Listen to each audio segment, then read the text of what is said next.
With so many world leaders in attendance, expectations of renewed emissions targets from a few of them, what should investors be watching out for? Investors should be really looking out for not just the pledges of net zero from the likes of America and perhaps other countries, but whether there'll be implementable actions to come with that. So what we're looking at, the targets that come in terms of the breakdown of the economy, will there be renewables targets? Will there be industrial targets?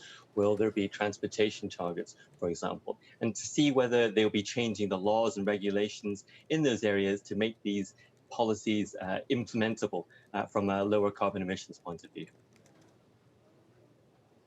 So, for example, we're expecting to hear new emissions targets out of India. If you're advising investors as to what they should be watching out for, what sectors, stocks would be benefiting from that? I'm not a stock analyst as such, but in a general sense, what I'd ask investors to look out for is the transition between high carbon and low carbon. So which of those are likely to not be addressing climate change well, with the incoming policies which are designed to nudge behavior towards lower carbon? Those companies that are not prepared for stricter climate regulations could be suffering in the future. On the other hand, there's opportunities abound where a number of companies are already changing their business models, changing their strategies and preparing for the impacts of climate. They're the ones where we would see revenues grow in the future and more business and demand coming their way. So it's switching out of the higher carbon activities and into the lower carbon activities. But this goes right across the value chain, and it's not just the obvious ones like coal and renewables or internal combustion engines and EVs, for example. It goes right down the value chain. So which countries are benefiting the most from revenues from climate solutions? If you're looking at climate solutions, so the way we sort of look at these, I'd say you've got climate revenues, you've got industrial potential, they have access to key minerals, etc. From our analysis, we found that you've got countries like China, very, very good on the innovation there, France, Japan on the technological side, but also Belgium and Korea. On the other side, I think there are a number of vulnerable countries. We're looking at Nigeria, Kuwait, Bangladesh, and North Macedonia, for example, that are more vulnerable. But there's lots of different things to look at, such as their corporate climate policies, the patents that they have, the technological innovation, and how well they're supported by sort of rule of law and government investment.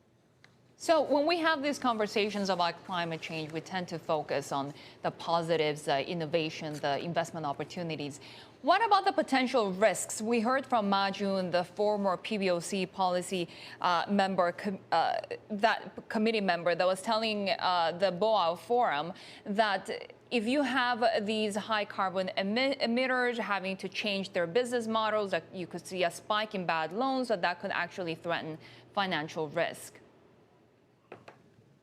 That's correct. There could be a number of risks, and I think that's why a number of central banks around the world are looking at this. I mean, most classically, we have the Bank of England under Mark Carney previously, and the Financial Stability Board looking at the risk, and they're trying to assess how well the financial system is prepared for this. The financial system itself needs to be looking at its climate risk exposure as a whole. So who they're lending to, who they're doing deals with, and who they're advising and how they're advising in terms of being ready for climate change. It's not just the mitigation side, I think, that matters. That's the reducing emissions, but it's very, very important on the adaptation side and on preparing for the impacts of risk. We all saw supply chains disrupted from the coronavirus pandemic last year, and we saw this in 2011 with the floods in Thailand.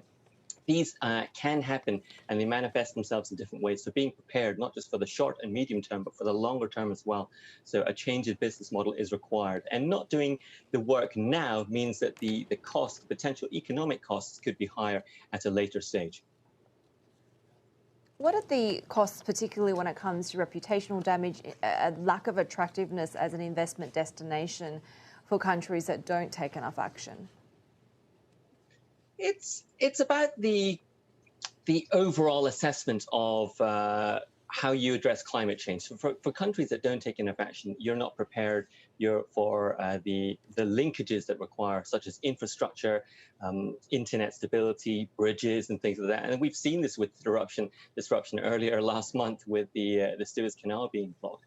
That's just one example. That's not climate related. But for example, if your ports get blocked, if you have a lot of flooding which stops the bridges and the infrastructure going in there, companies will say, I don't think you're a safe place to put my long-term interests, and they might take their business elsewhere in countries that are more prepared and in countries that are able to give more visibility when it comes to climate change policies and where they're heading towards in mid-century.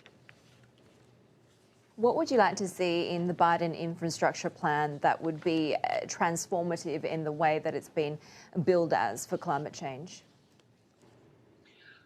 There's a number of different things that will be coming out of the Biden administration, not just the infrastructure plan, but tomorrow we're expecting the announcement of an upgraded target for 2030 and net zero for 2050. I think what we'd like to see is a breakdown of targets in the short term. What's going to happen in the 5 years? What laws are they going to change? Where are they going to make those changes? And the different parts of the economy that can accommodate that. So what we're really looking at is power generation. We'll be seeing a decarbonisation of that in essence by 2035. We'll be looking at decarbonisation of the transportation sector. We're looking at buildings and industry. We'll be looking at agriculture as well. So we're trying to see which policies will really come out and can be implemented in the sort of near term. There's no time to waste, really. 2030 is only 9 years away, and that's when they're looking for a 50% cut in emissions. Hopefully that should be announced today by the Biden administration. So, Wai-Shin, it looks like the most vulnerable economies from your report are Nigeria, Bangladesh, Cote d'Ivoire, Tanzania, Tunisia. Developing nations, poorer parts of the world, what can they do to prepare? What can the world do to help them prepare? There's a number of things. I think they definitely need to get up the standards of living, etc. So nobody at all wants to prevent them from doing so. In terms of preparation for them, they did not contribute to the problem in terms of putting emissions into the atmosphere, but they are very, very vulnerable to the risks of climate change. So these countries are very different in terms of whether it's extreme weather, whether it's floods, droughts and storms, or whether it is slower onset events like desertification, land degradation, and ocean acidification when it comes to coastal communities. In terms of preparations, what these countries need to be doing is think about longer-term adaptation plans and how they can prepare for these extreme events and slow onset climatic events. What developed nations can be doing is helping them with that. So what we're looking at is technology transferring these technologies that weren't available when, shall we say, a few decades ago or maybe 100 years ago when developed nations were industrializing. These technologies weren't available. So these should be made available to the developing countries. We're looking at capacity building, giving on-the-ground knowledge to the people there so that they can make the right decisions in terms of policies and how that will affect their local communities and society. And then finance, that has to be the big one.